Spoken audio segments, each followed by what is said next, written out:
মই প্ৰথমে আমাৰ দলৰ কেন্দ্ৰীয় কমিটিৰ মাননীয় সভাপতি মৌলানা বদৰুদ্দিন আজমল সাহেবৰ পৰা আৰম্ভ কৰি আমাৰ কেন্দ্ৰীয় কমিটিৰ কোৰ কমিটিৰ প্ৰতিজন সদস্যক মই ধন্যবাদ জ্ঞাপন কৰিছোঁ আৰু লগতে ৰূপৈহাট সমষ্টিৰ ৰাইজৰ প্ৰতি মই বিশেষভাৱে কৃতজ্ঞ এই কাৰণেই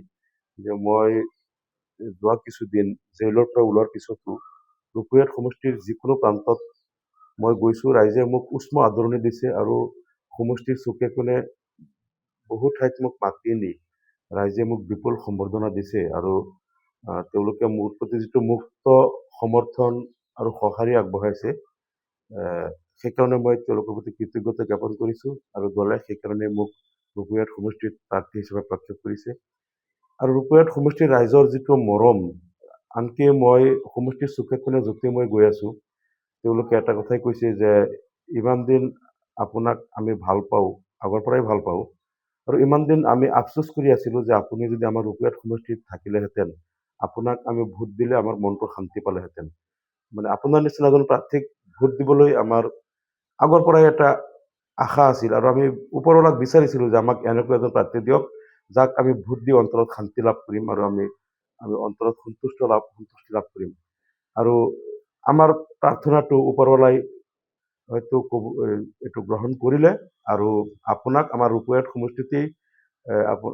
ডিলিমিটেশ্যনৰ কাৰণেই হওক, যিকোনো কাৰণত আপোনাক ৰূপৈহাট সমষ্টিত অন্তৰ্ভুক্ত কৰি দিলে আৰু আমি দীৰ্ঘদিন যিটো আফচোচ কৰি আছিলোঁ যে এনেকুৱা এজন প্ৰাৰ্থীক আমি বিচাৰি আছোঁ ভোট দিবলৈ, এইবাৰ আমি আপোনাক পাই গ'লো আৰু আমি এইবাৰ মানে অতি আনন্দ চিত্তে আপোনাক আমি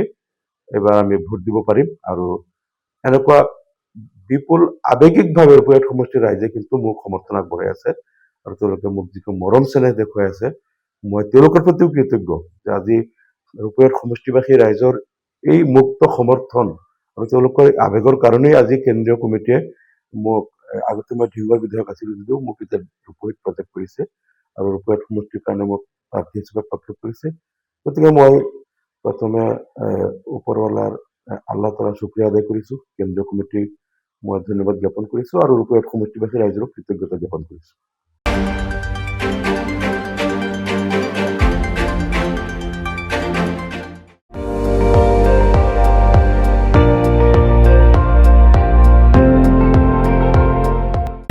আপুনি চাই আছে ND24,